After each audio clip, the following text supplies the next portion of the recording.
Oke, Assalamualaikum warahmatullahi wabarakatuh.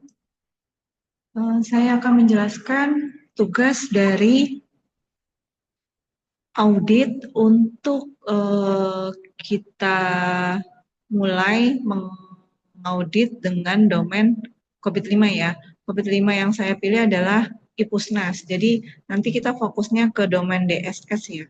Sebelumnya saya stop dulu bentar. Sebenarnya nanti saya sharing dulu ya. Di sini saya sharing all window dulu bentar. Ya. Nah, di sini saya mau sharing dulu tentang uh, websitenya. Jadi kita nanti masuk ke sini websitenya, yaitu website Ipusnas. Silakan kalian login dengan Google masing-masing.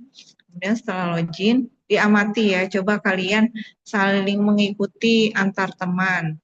Terus kalian coba meminjam. Seperti saya di sini, ini saya sudah buat 6 bulan yang lalu kalau nggak salah ya. Pertemanan saya ini kalau nggak salah ini mahasiswa-mahasiswa yang belajar untuk audit juga. Terus kemudian di sini ada beranda. Beranda ini peminjaman buku banyak ya. Nanti silakan kalian explore saja. Terus kemudian di sini ada rak pinjam. Gimana caranya minjam? Nanti kalian mengamati saja aplikasi ini. Nah, dari aplikasi ini nanti kita buat coba seperti ini ya. Jadi kita coba cari temuan-temuannya. Apakah, misalkan ini saya kasih contoh ya, misalkan cara melihat buku pinjam waiting list-nya, ada cara melihat buku pinjam waiting list atau tidak. Karena kan buku bisa dipinjam, ada waiting list, karena itu digital ya, terus dan sebagainya, ada permasalahan-permasalahan di situ, tolong diterapkan di dalam domainnya. Kira-kira domain apa nih yang sesuai DSS 1, DSS 2 atau apa. Jadi tentukan ininya dulu ya. Temuan-temuan yang kalian amati dalam aplikasinya. Nah, kemudian tentukan raba raci. Karena kita raci ini sebagai user, maka kita sebagai responsible ya. Kalau account itu yang mengatur, nggak mungkin konsultan, nggak mungkin. Informasi adalah biasanya pihak atas yang menerima semua informasi. Nah, kemudian kita lihat, Bu, emang ada domain apa aja sih? Sebenarnya banyak domainnya ya, kalau kita lihat ya COVID-5 itu ya. COVID-5 itu banyak banget. Ini saya nggak usah di ini ya slideshow ya. Di sini aja ya. Di sini banyak sekali ya. Misalkan diantaranya adalah EDM. Karena EDM ini bagian paling atas, kita nggak mungkin sampai sini ya. Ini kan kita harus riset. Karena itu audit tuh harus riset pakai tabelasi berdasarkan struktur organisasi. Jadi wajib wawancara, bertanya, ada atau tidak dokumen dan sebagainya dan sebagainya. Kemudian di sini juga ada APO. APO juga kaitannya sama pihak atas juga ya. Kalau dari segitiga struktur organisasi dia bagian paling atas. Ya, APO juga kaitannya karena strategi enterprise itu juga bagian paling atas, manajer ya, ketua, leader, header gitu ya. Terus atau misalkan CEO dan sebagainya. Ini masih bagian atas ya. EDM bagian atas, APO bagian atas, dan kita tidak mungkin riset karena kita dari aplikasi IPUSNAS yang skalanya nasional. Jadi cocok pakai COVID-5 yaitu di bawah government. Kemudian ini masih ada APO. Jadi kita cocok yang mana? Apakah BAI? Sebenarnya BAI bisa ya. BAI itu ada manajemen programmer, tapi kita nggak mungkin ketemu programmernya. Mengelola kebutuhan itu bisa. Mengelola identifikasi solusi dan pembangunan itu internal. Kalau ketersediaan kapasitas itu bisa juga sih. Bebas sih ya, antara BAI atau DSS. Nah, kalau BAI ini banyak, ada sampai 10 ya, sampai 10. Nanti kalian cek aja temuan-temuan di Ipusnas itu ada apa. Mengelola perubahan tidak mungkin itu internal, pemberdayaan organisasi internal, penerimaan perubahan internal, manajemen internal, mengelola aset internal, kelola konfigurasi internal. Jadi kayaknya yang bagian atas ini aja bisa nih. Lihat, kayaknya yang lebih available itu bagian eh, ketersediaan dan kapasitas. Mereka ketersediaan kapasitas dalam perpustakaan nasional itu seperti apa dalam versi digital gitu ya. Itu bisa seperti itu ya. Mengelola kebutuhan juga bisa masuk ya. Jadi bisa B BAI 02 sama BAI 04. Dan yang lebih cocok lagi adalah DSS ya. DSS ini banyak sekali kecocokannya. Misalkan dari operasi, jadi operasi itu operasional kita peminjaman seperti apa. Pengelolaan permintaan dan layanan dan insiden. Jadi kalau kita misalkan ada trouble-trouble di IPUSNA seperti apa. Manajemen problem juga bisa. Keberlangsungan bisa. Layanan keamanan juga bisa. Kontrol proses bisnis juga bisa. Ini masuk semua DSS ya. Masuk semua. Jadi silakan kalian amati, pilih kalian mau audit yang mana. Setelah itu kita bikin table. Nah, table ini kan karena COVID-5 itu yang harus dinilai adalah capability level, kita mulai dari level 1 dulu. Kalau 0 kan belum ada ya, nggak mungkin ya. Kita mulai dari level 1. Level 1 itu cuma satu atribut. Level 2 ini masih perform prosesnya udah ada belum? Jadi sistem itu sudah dilengkapi dokumen-dokumen belum? Kemudian yang level kedua itu sudah ada manage proses belum? Manage prosesnya itu seperti apa? Ada 2 atribut, bisa dari perform, bisa dari produk. Jadi dia bagaimana mengelola proses alur peminjaman, seperti itu ya. Kemudian yang ketiga, level 3, kita sampai 3 level aja ya. Establish proses. Establish proses itu gimana kita nge-build-nya, membangun operasional yang sudah ada, kemudian kita buat di 2 atribut itu, tetap atributnya produk dan perform. Seperti apa? Seperti ini contohnya. Kita masuk dulu ke level 1. Nah, level 1 contohnya seperti ini. DSS 101. Bu, ini lihatnya dari mana? Ini lihat dari PAM. Kalau kita DSS 1, itu dia page-nya halaman 91. Saya buka. Nih halaman 91 PAM ya. 93 bisa. 91 title-nya. Nah, 9 DSS 1 ini bisa kaitannya sama apa aja, Bu? Pertama, kaitannya bisa perform operasional prosedur. Kalau kamu nggak ngerti bahasa Inggris, silakan ditranslate pakai deep translator yang formasi translatornya tuh lebih ke ilmiah ya, lebih bagus ya bahasa Indonesianya. Terus nanti ditanya apakah lebih ke perform operasional prosedur, infrastruktur, environment, atau fasilitas. Nah, saya itu pilihnya BP5 sama BP1 nih kalau nggak salah ya. Pilihnya berapa? Oh ya, BP5, DSS 1 sama 5. Jadi yang pertama itu apakah prosedurnya panduan pinjaman tuh ada. Kemudian fasilitasnya ada panduan bertanya enggak.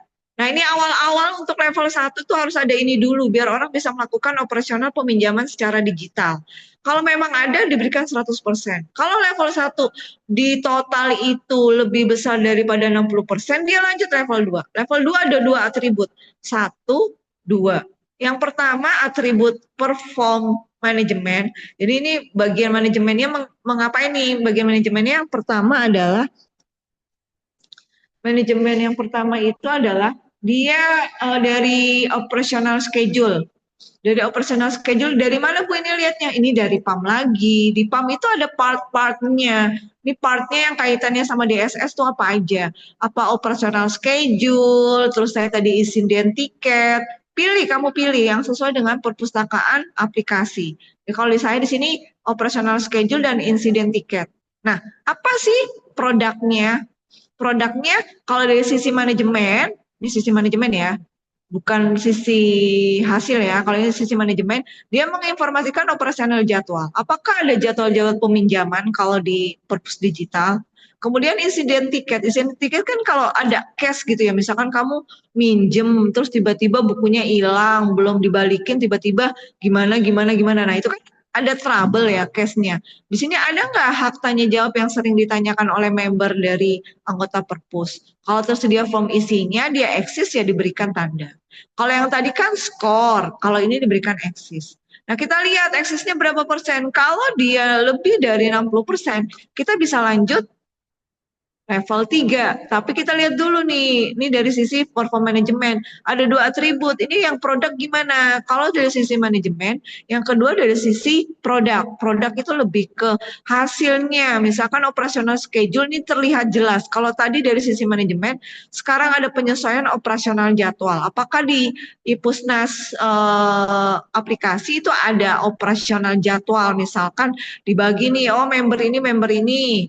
Member baru langsung bisa pinjem. Oh, member baru 7 hari lagi bisa pinjem ya gitu. Itu realnya ya pelaksanaannya. Jadi kalau ini lebih ke rule-nya, peraturan-peraturannya. Kalau ini lebih ke apa namanya? pelaksanaannya. Kemudian di sini ada insiden tiket yang tadi ya, regulasi hak tanyanya gimana nih, batasin tanyanya hanya satu dari member. Validasi tiketnya gimana? Kalau mereka berdua level 2 ini, dua atribut, sudah lebih dari 60%, kita lanjut ke level 3. Level 3 tetap pakai poin yang sama, cuman ini namanya juga establish, dibangun ya. Dibangun berarti ada update. Jadi nggak hanya ada penyesuaian jadwal aja, ternyata ada offline event, event apa, event baca bareng, event meet up antar member, itu bisa di list bikin jadwal tahunan outputnya. Ada nggak? Ini berapa persen udah terjadi? Kemudian insiden tiket, ada inovasi. Ternyata inovasi itu yang boleh nanya lebih dari satu tuh boleh member, kategori member. Oh, misalkan gold. Gold apa sih? Kalau dia udah lebih dari 2 tahun tuh minjemnya sampai 20 buku, 30 buku, itu berarti udah ada kategori member. Ini termasuk namanya established. Jadi sistemnya itu terbangun dengan cantik gitu ya. Ini dari sisi manajemen, sisi pelaksananya seperti apa? Sisi pelaksanaannya dari hasil-hasil jadwal itu dibikin berita. Nah, nanti kita bisa lihat nih sebagai member, masuk berita nih gitu. Atau enggak insiden tiket, ini ada upgrade tiket untuk membernya. Jadi member misalkan dari premium, gold gitu-gitu ya. Nah, nanti listnya bisa ngumpulin, oh saya 1 bulan ini udah punya jatah 3 tanya. Oh, bolehlah. Besok nanti punya jatah berapa tanya. Nah, itu hasilnya dari produk. Ya, itu level 3. Tapi kalau level 3 sudah lebih dari 100%, itu masuk ke level 4. Level 4-nya apa? Level 4-nya predictable. Jadi dia punya, selain inovasi, dia punya nanti 5 tahun ke depan seperti apa strateginya. Terus yang ini optimize, ini udah perfect banget ya. Kita paling banter level 4. Bisa sih paling banter level 5, tapi saya mewajibkan kamu sampai level 3 saja bagaimana kamu menganalisis.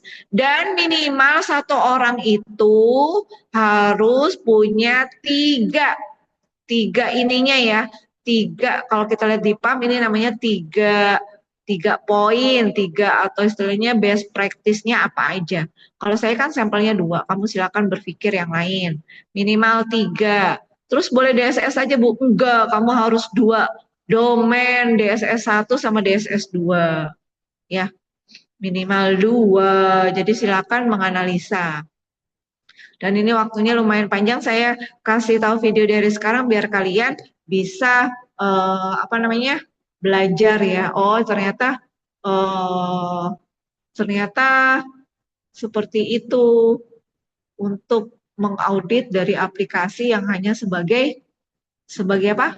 Sebagai member, hanya sebagai responsibel dari tabelasi. Pasti kamu nanya, Bu, tabelasinya yang mana? Terus saya lupa tabelasinya yang ini. Jadi tabelasinya itu kita sebagai siapa? Kita sebagai responsibel.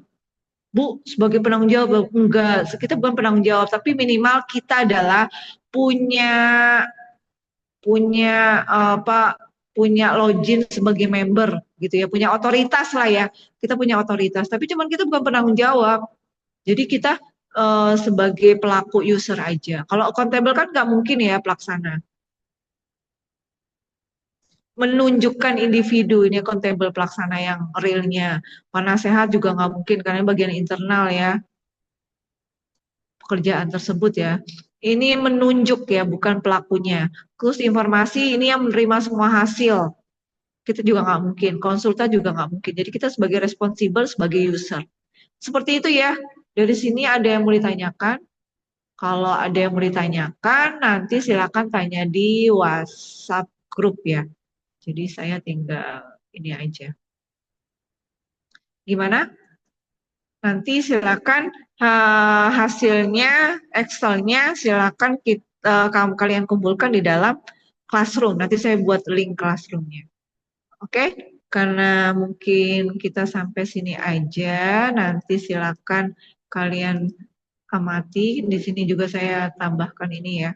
Nanti kalau perlu ini menjadi sampel ya saya nanti attach biar kalian bisa tahu, oh formatnya seperti ini. Ya, ini dasarnya temuan-temuannya apa bisa kalian lihat. Jadi kita sampai mau level berapa? Di sini contohnya ada level 3 ya. Level 3 adalah atribut. Oke, mungkin sampai sini saja penjelasan saya sangat sangat lengkap gitu ya.